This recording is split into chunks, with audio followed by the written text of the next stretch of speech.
بسم الله الرحمن الرحيم.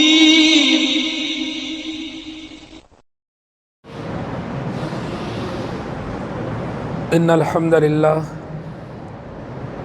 نحمده ونستعينه ونستغفره ونؤمن به ونتوكل عليه ونعوذ بالله من شرور أنفسنا ومن سيئات أعمالنا من يهده الله فلا مضل له ومن يضلله فلا هادي له وأشهد أن لا إله إلا الله وأشهد أن محمدًا عبده ورسوله صلى الله عليه وعلى آله وأصحابه أجمعين. أما بعد فإن خير الحديث كتاب الله وخير الهدي هدي محمد صلى الله عليه وسلم وشر الأمور محدثاتها وكل محدثة بدعة وكل بدعة ضلالة وكل ضلالة في النار. فأعوذ بالله من الشيطان الرجيم. بسم الله الرحمن الرحيم. يا أيها الذين آمنوا اتقوا الله حق تقاته ولا تموتن إلا وأنتم مسلمون. يا أيها الناس اتقوا ربكم الذي خلقكم من نفس واحدة وخلق منها زوجها وبث منهما رجالا كثيرا ونساء واتقوا الله الذي تساءلون به والأرحام إن الله كان عليكم رقيبا. يا أيها الذين آمنوا اتقوا الله وقولوا قولا سديدا يصلح لكم أعمالكم ويغفر لكم ذنوبكم ومن يطع الله ورسوله فقد فاز فوزا عظيما. وقد قال الله تبارك وتعالى إنك ميت وإنهم ميتون. تمام تعریفیں اس ذات وحدہ لا شریک کے لیے لائق و زیبا ہے جو ساری کائنات کا پالنہار ہے، جو رحمان ہے، رحیم ہے، کریم ہے، غفور ہے، غفار ہے، ستار ہے، قہار ہے، جس کی 99 صفات ہے، جو اپنی ذات میں تنہا، اپنی عبادت میں اکیلا، اپنی صفات میں واحد، اس میں اس کا کوئی شریک نہیں، جو اس کو اس طرح سے نہ مانے اسلام میں داخل نہیں، جو ان کی اس صفات میں کسی اور کو شریک کر دے وہ مشرک کہلائے، جو انکار کر دے وہ کافر کہلائے. ہر قسم کی تعریف کا سزاوار صرف وہی ہے، کیونکہ وہی خالق ہے، وہی مالک ہے. ساری عبادتیں اسی کے لیے ہیں، کیونکہ وہی معبود برحق بھی ہے. اور وہی داتا، وہی غوث اعظم، وہی دستگیر، وہی بندہ نواز، وہی غریب نواز، وہی مشکل کشا. بے شمار درود و سلام ہو نبی مکرم و محترم پر، جنہیں اللہ رب العزت نے تمام جن و انس کے لیے ہادی و رہنما بنا کر مبعوث فرمایا، جو آخری نبی، آخری پیغمبر، جو اللہ کے بندے، اس کے رسول، بشر ہیں، بنی آدم ہے، نور ہے نہ نورانی مخلوق ہے، اللہ کے بندے ہیں، اللہ کے نور کا حصہ نہیں ہے. عام انسانوں میں آپ میں فرق ہے کہ آپ کو اللہ نے نبی بنایا، اس لیے دوسرے نبیوں کی طرح آپ بھی نبی تھے. دوسرے نبی خاتم النبیین نہیں تھے، آپ خاتم النبیین ہیں. دوسرے نبیوں کی نبوت عموم نہیں تھی، آپ کی نبوت عمومی نبوت ہے. آپ کی وفات ہو چکی ہے جیسے دوسرے انبیاء کی موت ہو چکی ہے. آپ اس دنیا میں نہیں رہے، برزخی زندگی گزار رہے جیسا کہ دوسرے انبیاء گزار رہے. آپ کی نبوت قیامت تک رہے گی، کیونکہ آپ کی نبوت آپ کی موت تک نہیں بلکہ قیامت تک کے لیے آپ کو آخری نبی بنا کر بھیجا گیا۔ اس مختصر سی حمد و ثنا کے بعد حاضرین جمعہ، جیسا کہ آپ تمام آج کے موضوع سے واقف ہیں، جانتے ہیں آج کے موضوع کو۔ آج کا موضوع ہے وفات رسول صلی اللہ علیہ وسلم۔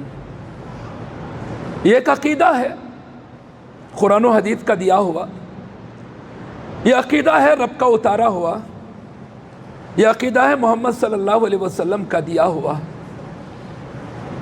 کہ نبیوں کو بھی موت ہے، سارے انبیاء کو موت آئی ہے۔ اللہ کے نبی صلی اللہ علیہ وسلم نے اپنے بارے میں بھی یہی کہا کہ مجھے بھی موت آئے گی، میں بھی ایک دن اس دنیا کو چھوڑ کر جاؤں گا، تمہیں ماننا ہوگا کہ میری موت آئے گی، تمہیں ماننا ہوگا کہ میری وفات ہوگی۔ اللہ تبارک و تعالیٰ نے نبی صلی اللہ علیہ وسلم کی زبانیں ان چیزوں کو واضح فرمایا۔ خود رب کائنات نے قرآن مجید کی آیتوں میں بھی اس کی وضاحت فرما دی ہے۔ تفصیلات میں جائے بغیر نبی صلی اللہ علیہ وسلم کی سیرت کا یہ آخری پہلو یقیناً امت کی اکثریت ماننے کو تیار نہیں ہے، آج بھی نبی کو باحیات ماننا چاہتی ہے، زندہ ماننا چاہتی ہے۔ ایک عجیب مشکل ہے اس امت کے لیے، دلائل کے ہونے کے باوجود پھر بھی یقین نہیں، آیات قرآنی کے ہونے کے باوجود پھر بھی ایمان نہیں، نبی کے وعدے فرامین ہونے کے باوجود پھر بھی نبی کے فرامین پر عمل نہیں۔ تو پھر آخر یہ امت مانے گی تو کس کا مانے گی؟ جو رب کے فرمان کا نہیں مانے گی، جو نبی کے فرمان کو نہیں مانے گی تو پھر کس کو مانے گی؟ کہ ایسا تو نہیں ہے کہ نبی صلی اللہ علیہ وسلم کی پیشن گوئی اس امت پر صادق آ چکی ہے کہ پچھلی قوموں کی طرح یہ بھی ان کے نقش قدم پر زندگی گزارے گے۔ یقیناً اس امت کے 73 فرقے ہوں گے، اس امت کے 72 فرقے پچھلی قوموں کے نقش قدم پر چلیں گے، یہود و نصارہ کے نقش قدم پر چلیں گے۔ صرف اس امت کا ایک گروہ ہوگا، اس امت کی ایک جماعت ہوگی جو ہمیشہ حق پر قائم رہے گی، قیامت تک قائم رہے گی۔ وہ یقیناً جماعت، وہ جمعیت، وہ گروہ ناجی، وہ جماعت حقہ، وہ طائفہ منصورہ جو نبی سے شروع ہے قیامت تک رہے گا۔ نہ دنیا میں کبھی یہ مٹا ہے نہ مٹے گا، نہ آج تک کبھی کٹا ہے نہ کٹے گا۔ اس کے آغاز جہاں سے ہے قیامت تک یہ طائفہ منصورہ باقی رہے گا۔ اس کے عقیدہ میں کتاب و سنت ہوگی، اس کے عمل میں نبی صلی اللہ علیہ وسلم کا طریقہ ہوگا۔ نہ یہ دنیا سے ڈرے گا، نہ خوف کھائے گا، کبھی کسی چیز سے نہ گھبرائے گا۔ اس کے لیے منشور، دستور، اصول، آئین، قانون، قواعد صرف کتاب اللہ یا سنت رسول صلی اللہ علیہ وسلم ہوں گے۔ یہ دنیا کی کسی کی بات کو اہمیت نہیں دے گا، کسی کی بات اس کے نزدیک اہمیت والی ہوگی تو رب کے فرمان کی دلیل کی بنیاد پر یا پھر نبی صلی اللہ علیہ وسلم کے فرمان کی بنیاد پر۔ اسی لیے گروہ اس دن سے دین پر قائم ہے، قیام رہے گا۔ اسی لیے میرے دوستو، اس گروہ اس طائفہ منصورہ یہ عقیدہ رکھتا ہے کہ محمد صلی اللہ علیہ وسلم کی وفات ہو چکی ہے، اسی لیے نبی کے وفات کو بیان بھی کرتے ہیں۔ یہ نبی صلی اللہ علیہ وسلم کی زندگی کے سیرت کے اس آخری پہلو کو لوگوں کے گوشے گزار بھی کرتے ہیں، بھلے دنیا کچھ بھی کہے، گستاخ کہے، نبی کے دشمن قرار دے، گمراہ قرار دے، راہ راست سے بھٹکے ہوئے قرار دے، نبی کے دشمن قرار دے، اس سے فرق نہیں پڑے گا۔ لیکن وہ حق، وہ سچ جو رب نے قرآن کی شکل میں یا نبی کے فرمان کی شکل میں دیا ہے ہمیں، اس کو مانیں گے، عمل کریں گے، لوگوں تک دعوت بھی دیں گے۔ میرے دوستو، جیسے جیسے نبی صلی اللہ علیہ وسلم کی رحلت کا وقت قریب آ رہا ہے، وہ آثار بھی نبی کی زندگی میں نظر آ رہا ہے۔ آپ جانتے ہیں کہ ہر سال اللہ کے نبی صلی اللہ علیہ وسلم 10 دن کا اعتکاف بیٹھا کرتے تھے، لیکن جس سال نبی صلی اللہ علیہ وسلم کی وفات ہونی ہے، یعنی کہ سن 10 ہجری کا معاملہ، اللہ کے نبی صلی اللہ علیہ وسلم نے 20 دن کا اعتکاف کیا۔ ہر سال جبریل امین رمضان میں صرف ایک مرتبہ آتے تھے، ایک ہی دفعہ قرآن کو سنا کرتے تھے، روزانہ آتے، تھوڑا تھوڑا کر کے سنتے، لیکن ایک ہی قرآن سنا کرتے۔ لیکن جس دن نبی صلی اللہ علیہ وسلم کی وفات کا سال آنے والا ہے، جو سال اس کے بعد کا آنے والا ہے جو اگلا رمضان آپ اپنی زندگی میں نہیں پائیں گے۔ اللہ کے نبی صلی اللہ علیہ وسلم کے پاس جبریل امین آئے اور 2 مرتبہ قرآن کو آپ نے سنا۔ آپ جانتے ہیں رمضان گیا، شوال گیا، ذوالقعدہ کا تقریباً پورا مہینہ گیا، 5 دن یا 4 دن ذوالقعدہ کے باقی ہے۔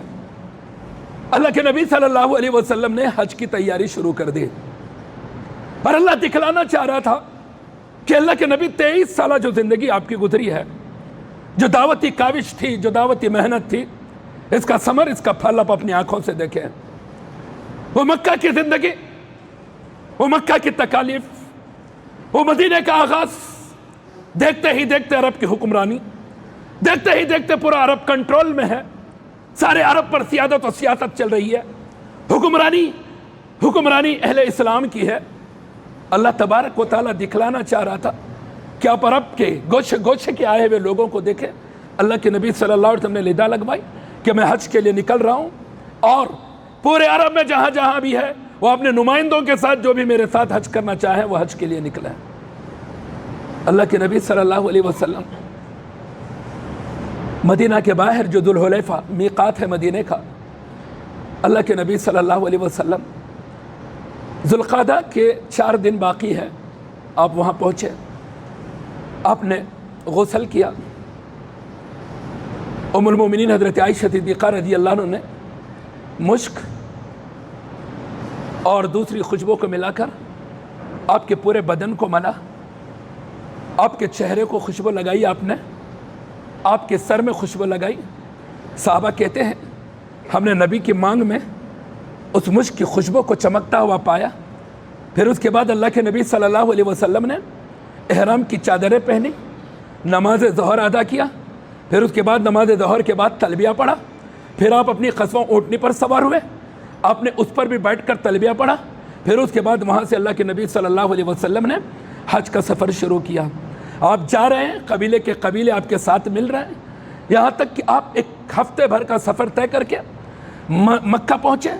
مکہ کے اندر وادی ذی طویٰ کے اندر آپ نے قیام کیا، پھر اس کے بعد اللہ کے نبی صلی اللہ علیہ وسلم نے غسل کیا، پھر وہی احرام کی چادریں پہنی، پھر اللہ کے نبی صلی اللہ علیہ وسلم خانہ کعبہ کے پاس گئے، آپ نے خانہ کعبہ کا طواف کیا، صفا مروہ کے صحیح کیے، حلال نہیں ہوئے کیونکہ ہدی کے جانور آپ کے ساتھ تھے۔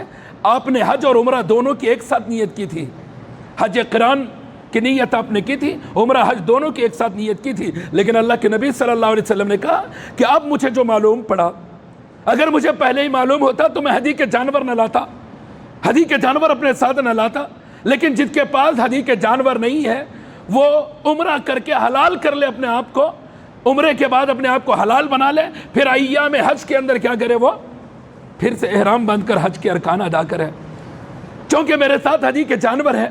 صحابہ تیار نہیں تھے اس بات کو ماننے کے لیے، اللہ کے نبی نے وضاحت کی اگر میرے پاس ہدی کے جانور نہ ہوتے تو میں بھی یہی کرتا۔ اس کے بعد جن صحابہ کے پاس ہدی کے جانور نہیں تھے، قربانی کے جانور نہیں تھے، انہوں نے احرام کھول دیا اور عمرہ کر کے اپنے آپ کو حلال کر لیا۔ پھر اس کے بعد یوم الترویہ 8 ذی الحجہ اللہ کے نبی صلی اللہ علیہ وسلم اپنے صحابہ کے ساتھ، جن کی تعداد تقریباً 1,24,000، بعض نے کہا 1,44,000، 1,24,000 یا 44,000 کی تعداد صحابہ کی، صحابیات کی آپ کے ساتھ ہے۔ اللہ کے نبی صلی اللہ علیہ وسلم مینا گئے، مینا کے اندر ظہر، عصر، مغرب، عشاء، یہاں تک کہ فجر کی نماز بھی ادا کی۔ فجر کے بعد اللہ کے نبی صلی اللہ علیہ وسلم عرفات کے لیے نکلا، پھر اس کے بعد عرفات میں آپ نے نماز ظہر ادا کی، نماز عصر ادا کی، اس کے بعد آپ نے خطبہ دیا۔ اس خطبے کے اندر اللہ کے نبی صلی اللہ علیہ وسلم نے کئی احکامات کا ذکر کیا۔ اسی خطبے کے بعد یا الیوم اکملت لکم دینکم واتممت علیکم نعمتی ورضیت لکم الاسلام دینا، یہ قرآن مجید کی آیت کریمہ کا نزول بھی ہوا۔ اللہ کے نبی صلی اللہ علیہ وسلم نے وہاں اس بات کو بھی کہا صحابہ سے، دیکھو صحابہ، میرے بارے میں کل قیامت کے دن تم سے سوال ہوگا کہ میں نے دین کے احکامات تم تک پہنچا ہے کہ نہیں پہنچا ہے، کیا تم لوگ کیا گواہی دو گے؟ صحابہ نے کہ اللہ کے نبی صلی اللہ علیہ وسلم، ہم یہ کہیں گے کہ اللہ کے نبی نے ہم تک اپنے نبوت کے حق کو، رسالت کے حق کو پہنچا دیا، اللہ جو کچھ تو نے ان پر اتارا تھا وہ سب کچھ انہوں نے ہم تک پہنچا دیا۔ اس کے بعد اللہ کے نبی نے اپنی انگشت شہادت کو آسمان کی طرف اٹھائی، پھر لوگوں کی طرف اشارہ کرتے ہوئے کہے اے اللہ تو گواہ رہنا کہ یہ لوگ اس بات کی گواہی دے رہے ہیں۔ 3 بار آپ نے گواہی لی اور کہا کہ اللہ میں نے ان تک ان کے دین کو پہنچا دیا ہے۔ اللہ کے نبی صلی اللہ علیہ وسلم صحابہ سے کہتے ہیں، اے میرے ساتھیوں، مجھ سے مناسک حج، خذوا مناسککم، مجھ سے مناسک حج سیکھ لو، شاید اس سال کے بعد کبھی میں تم سے اس جگہ پر نہیں ملوں گا، یہ آخری ہے میرا معاملہ، شاید اس کے بعد کبھی بھی میں تمہاری ملاقات مجھ سے یہاں پر نہیں ہوگی۔ اللہ کے نبی صلی اللہ علیہ وسلم صحابہ سے کہہ رہے، پھر اسی طرح اس کے بعد میدان عرفات سے جب سورج غروب ہونے لگا، اللہ کے نبی صلی اللہ علیہ وسلم مزدلفہ گئے، نماز مغرب عشاء وہاں جمع بین الصلاتین کی، اس کے بعد اللہ کے نبی صلی اللہ علیہ وسلم فجر تک سوئے رہے، آپ نے مزدلفہ میں آرام کیا، اس کے بعد نماز فجر اذان اقامت کے ساتھ نماز فجر ادا کی، اس کے بعد اللہ کے نبی صلی اللہ علیہ وسلم وہاں سے نکلنے کے بعد پھر مینا کا رخ کیا، آپ نے مینا کے پاس وہاں گئے، جمرہ عقبہ کو کنکریاں ماری، پھر اس کے بعد طواف افاضہ کے لیے خانہ کعبہ کے پاس ہے۔ اللہ کے نبی صلی اللہ علیہ وسلم نے دیکھا بنی ابو طالب زمزم کے کنویں سے پانی کھینچ رہے اور حجاج کو پلا رہے ہیں۔ نبی کی خواہش تھی کہ میں بھی زمزم کا پانی خود سے کھینچوں، میں ڈول میں خود سے نکالوں، لیکن اللہ کے نبی صلی اللہ علیہ وسلم نے بنو عبد المطلب سے کہا کہیں ایسا نہ ہو کہ میرا دیکھا دیکھے لوگ پورا ہی کام کریں اور تم جو خدمت کر رہے تم سے چھین نہ جائے۔ اللہ کے نبی نے کہا کہ مجھے زمزم دو۔ بنو مطلب نے نبی صلی اللہ علیہ وسلم کو زمزم کا ایک ڈول دیا، آپ نے اس ڈول سے کچھ پانی پیا، کچھ اپنے سر پر ڈالا، اس کے بعد کہا کہ تم اسی طرح سے یہ خدمات کو انجام دو، یہاں تک کہ پھر اللہ کے نبی صلی اللہ علیہ وسلم مینا واپس ہوئے۔ ایام تشریق آپ نے وہیں گزارے، دوران میں کئی سارے خطبات ہیں، اس کا تذکرہ میں نہیں کر رہا ہوں، لیکن وہیں پر اذا جاء نصر اللہ والفتح یہ صورت اتری۔ اس صورت کے اندر بھی نبی صلی اللہ علیہ وسلم کو اس بات کی آگاہی دی گئی کہ اللہ کے نبی، اللہ کی مدد آ چکی ہے، فتح ہو چکی ہے، اور قبیلے دوغ جردوغ اسلام میں داخل ہو رہے، لہذا اب اللہ کے تسبیح اس کی بڑائی کرنے کا وقت آ چکا ہے۔ اس طرح سے اللہ کے نبی صلی اللہ علیہ وسلم حج کی ادائیگی کیے، واپس مدینہ آ گئے۔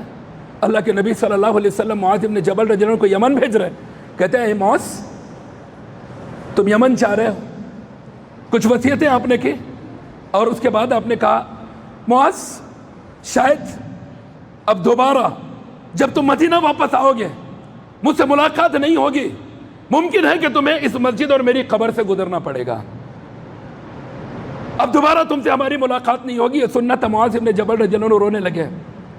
کہا معاذ صبر کرو، لیکن یہ یاد رکھو کہ اگلی بار جب آؤ گے مدینہ، جب یمن سے لوٹ کر آؤ گے تمہیں نہیں ملوں گا، ممکن ہے میری قبر اور مسجد سے تمہاری گزر ہوگی۔ اللہ کے نبی صلی اللہ علیہ وسلم نے اپنے آخری پیغام صحابہ کو دیتے رہے ہیں، یہاں تک کہ سن 11 ہجری شروع ہو گیا، شوال بھی گزرا، سفر بھی گزرا، محرم بھی گزرا، سفر بھی گزرا، پھر اس کے بعد ربیع الاول کا مہینہ، ماہ سفر شروع ہوا۔ اللہ کے نبی صلی اللہ علیہ وسلم دامن احد کے شہداء کے پاس گئے، آپ نے دامن احد میں جو مدفون شہداء ہیں، شہداء احد ہیں، اللہ کے نبی نے ان کی مغفرت کی دعا کی اور ان کے لیے جنت کی بشارتیں دی اور اپنے لیے مغفرت کی دعا کی۔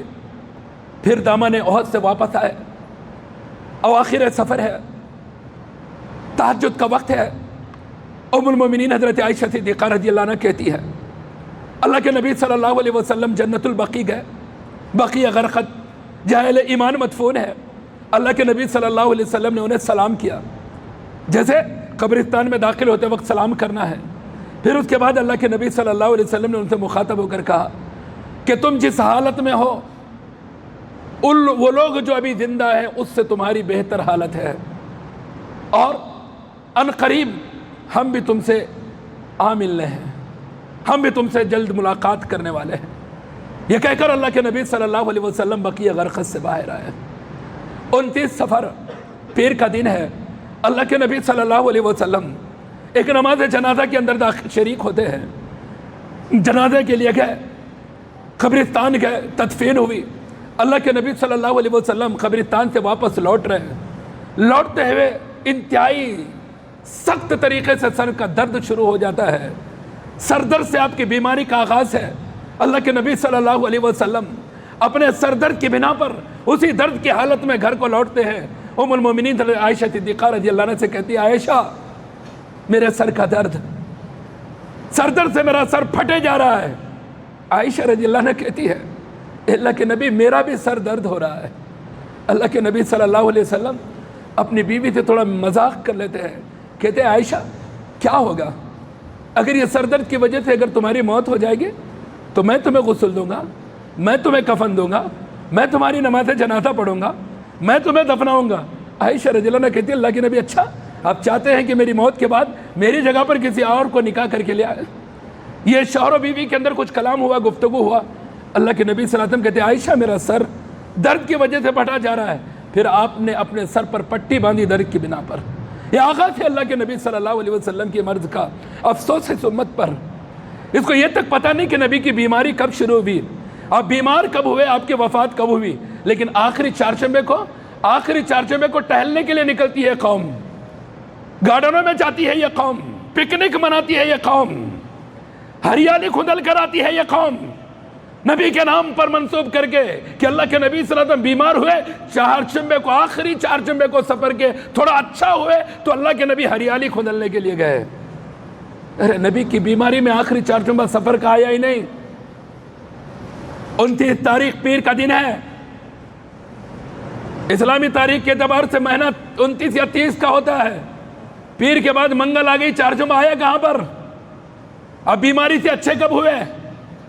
سفر کا مہینہ ختم ہو گیا. اللہ کے نبی صلی اللہ علیہ وسلم کی بیماری کا آغاز 29 سفر سے شروع ہوا. یہ تقریباً 13 یا 14 دن اللہ کے نبی صلی اللہ علیہ وسلم بیمار رہے. دن بدن بیماری کی شدت بڑھتے جاتی، بخار انتہا کو پہنچتی، یہاں تک کہ اللہ کے نبی صلی اللہ علیہ وسلم اسی حالت میں ہیں. پوری نمازیں آپ پڑھا رہے ہیں، ہر نماز میں آپ شریک ہو رہے ہیں، باجماعت صحابہ کو نماز پڑھا رہے ہیں. آخری ہفتہ ہے، آپ اپنی بیویوں کے پاس باری باری جا رہے ہیں. جتنی بیویاں 9 بیویاں بحیات ہیں، اللہ کے نبی ہر بیوی کے پاس ان کی باری کے اعتبار سے جا رہے ہیں. لیکن جس بیوی کے گھر جاتے کہتے ہیں کل میری باری کہاں ہے، کل میری باری کہاں ہے. تمام بیویاں جانتی تھی کہ اللہ کے نبی صلی اللہ علیہ وسلم سب سے زیادہ جو چاہتے ہیں عائشہ رضی اللہ عنہ کو چاہتے ہیں، اور آپ کی چاہت ہے کہ عائشہ رضی اللہ عنہ کے پاس رہیں اس آخری وقت میں. تو تمام بیویوں نے کہا اللہ کے نبی ہم اپنی باریاں عائشہ کے لیے قربان کرتے ہیں، آپ عائشہ کے پاس چلے جائیں رضی اللہ عنہا. اللہ کے نبی صلی اللہ علیہ وسلم اسی بیماری کی حالت میں اپنی دوسری بیوی کے گھر سے عائشہ رضی اللہ عنہ کے پاس جا رہے ہیں. ایک جانب علی رضی اللہ عنہ سہارا دے ہوئے، ایک جانب فضل ابن عباس رضی اللہ عنہما. نبی صلی اللہ علیہ وسلم کے پیروں میں اتنی طاقت نہیں ہے کہ آپ قدم رکھ کر چل سکیں. یہ دونوں کندھوں پہ سہارا دے کر اٹھا رہے ہیں. اللہ کے نبی صلی اللہ علیہ وسلم جا رہے ہیں اور پیر زمین پر گھسیٹتے ہوئے جا رہے ہیں. اللہ کے نبی میں اتنی طاقت نہیں ہے کہ اپنے قدموں کو اٹھا کر رکھے، یہاں تک کہ آپ عائشہ رضی اللہ عنہ کے حجرے کے اندر پہنچے ہیں. یہ آخری ہفتہ عائشہ رضی اللہ عنہ کے گھر میں گزر رہا ہے، یہاں تک کہ وفات کے لیے 5 دن باقی ہے. اللہ کے نبی صلی اللہ علیہ وسلم کی بیماری بہت بڑھ گئی، بخار حد سے زیادہ تیز ہو گیا. اللہ کے نبی صلی اللہ علیہ وسلم بار بار بے چین ہیں، بار بار سو رہے ہیں، غشی تاری ہو رہی ہے، اٹھ رہے ہیں، غشی تاری ہو رہی ہے، اٹھنا چاہتے ہیں، بے ہوش ہو جاتے ہیں. یہ نبی صلی اللہ علیہ وسلم کی کیفیت ہے، بار بار کوشش کر رہے ہیں اٹھنے کی لیکن غشی تاری ہو رہی ہے. یہاں تک کہ اللہ کے نبی جب ہوش میں آئے تو کہا مجھے کچھ کنووں کے پانی لا کر بہاؤ، مجھ پر پانی ڈالو، 7 کنواں کا پانی مجھ پر لا کر ڈالو. اللہ کے نبی صلی اللہ علیہ وسلم کے حکم کی تعمیل کرتے ہوئے الگ الگ کنووں سے پانی لایا گیا. نبی صلی اللہ علیہ وسلم کو ایک ٹب میں بٹھایا گیا. اللہ کے نبی صلی اللہ علیہ وسلم پر ان کنووں کا پانی بہایا جا رہا، یہاں تک کہ اللہ کے نبی صلی اللہ علیہ وسلم کہتے ٹھیک ہے رک جاؤ بس. نماز ظہر کا وقت ہوا. اللہ کے نبی صلی اللہ علیہ وسلم مسجد نبی میں تشریف لے آئے، آپ نے نماز ظہر پڑھائی، اس کے بعد خطبہ دینے لگے صحابہ کو. اللہ کے نبی صلی اللہ علیہ وسلم نے اللہ کی حمد بیان کی، اللہ کی ثنا بیان کی. اس کے بعد اللہ کے نبی صلی اللہ علیہ وسلم نے کہا لوگوں اگر آج میں اپنے آپ کو خسات کے لیے پیش کر رہا ہوں، آپ نے اپنی پیٹھ سے چادر ہٹائی، صحابہ کی طرف اپنی پیٹھ کو کیا، کہا کہ اگر میں نے کسی کے پیٹھ پر کوڑے برسائے ہیں یہ محمد کی پیٹھ حاضر ہے، آج بدلہ لے لے، آج قصاص لے لے. یہ حقوق العباد کا معاملہ ہے میرے دوستو. انبیاء بھی اگر حقوق العباد کے معاملے میں رہیں گے کل قیامت کے دن پکڑے جائیں گے. اسی لیے اللہ کے نبی صلی اللہ علیہ وسلم حقوق العباد کو کلیئر کرنا چاہ رہے تھے. یہ آثار ہے نبی صلی اللہ علیہ وسلم جو دکھلا رہے ہیں. اپنے آپ کو قصاص کے لیے پیش کیے, کہا کہ میں اپنے آپ کو بدلے کے لیے پیش کر رہا ہوں. تم میں کا جو آدمی اگر میں نے کسی پر زیادتی کی ہے تو آج میری پیٹھ حاضر ہے, وہ اپنا قصاص لے لے, بدلہ لے لے. اگر میں نے کسی کی عزت و آبرو سے کھیلا ہے, بہت بڑی بات ہے میرے دوستو. اور سب سے چھوٹی چیز ہمارے لیے عزت و آبرو ہے. کسی کی بھی عزت سے کھلواڑ ہے, کسی کو کوئی گناہ نہیں سمجھ رہا آج کل. کسی کو ذلیل کرنا, رسوا کرنا, غیبتیں کرنا, چغلیاں کرنا, کسی کی عزت نیلام کرنا, کسی کی چھپی ہوئی چیزوں کو ظاہر کرنا, کسی کے خلاف بدگمانیاں پھیلانا, یہ ماحول جو معاشرے میں گھر گھر گھر گھر, خاندان, محلہ, پڑوسی, کئی جگہ کہیں پر کوئی چیز نہیں بچی. لیکن یاد رکھنا میرے دوستو, یہ بہت خطرناک چیز ہے. یہاں اللہ کے نبی صلی اللہ علیہ وسلم نے بطور خاص انڈیکیٹ کیا, کہا اگر میں نے کسی کی آبرو کے ساتھ کھیلا ہے, کسی کی عزت سے کھلواڑ کیا ہے, محمد کی آبرو حاضر ہے, محمد کی عزت آبرو ہے, حاضر ہے, آج اپنی عزت اور آبرو کا بدلہ لے لے. اللہ کے نبی نے کہا اگر میں کسی کے درہم دینار باقی ہے, کسی کا کچھ دینا باقی ہے, تو آج وہ مجھ سے وہ اپنے درہم دینار کو لے لے. یہاں تک ایک صاحب رسول کھڑے ہو گئے, کہنے لگے اللہ کے نبی آپ میرے 2 دینار باقی ہیں. آپ نے فضل بن عباس رضی اللہ عنہ کا فضل ان کے 2 دینار دے دو. دے دیے گئے. پھر اس کے بعد اللہ کے نبی صلی اللہ علیہ وسلم کچھ دیر خاموش رہے. پھر اس کے بعد آپ نے کہا کہ ایک بندے کو اختیار دیا گیا ہے اور اس سے کہا گیا ہے کہ یہ دنیا کی زیب و زینت, چاہو تو اس کو اختیار کر لو یا چاہو تو اللہ کے پاس جو ہے اس کو لے لو. اس بندے نے اس کو اختیار کر لیا جو اللہ کے پاس ہے. یہ جملہ نکلنا تھا, ابو بکر صدیق رضی اللہ عنہ کہنے لگے فدیناک آبائنا و امہاتنا, اللہ کے نبی ہمارے ماں باپ آپ پر قربان, اور رونے لگے. دوسرے صاحب ابو سعید خدری رضی اللہ عنہ حدیث کے راوی کہتے ہیں ہمیں تعجب ہوا اس بوڑھے پر, ہمیں تعجب ہوا ابو بکر صدیق رضی اللہ عنہ پر کہ اللہ کے نبی صلی اللہ علیہ وسلم ایک بندے کا ذکر کر رہے ہیں, ایک آدمی کا ذکر کر رہے ہیں کہ ایک بندے کو اختیار دیا گیا دنیا اور آخرت کے بارے میں, تو اس بندے نے آخرت کو قبول کر لیا. اور اس بوڑھے کو دیکھو یہ رو رہا ہے, اس بوڑھے کو دیکھو یہ رو رہا ہے. آج جشن مناؤ.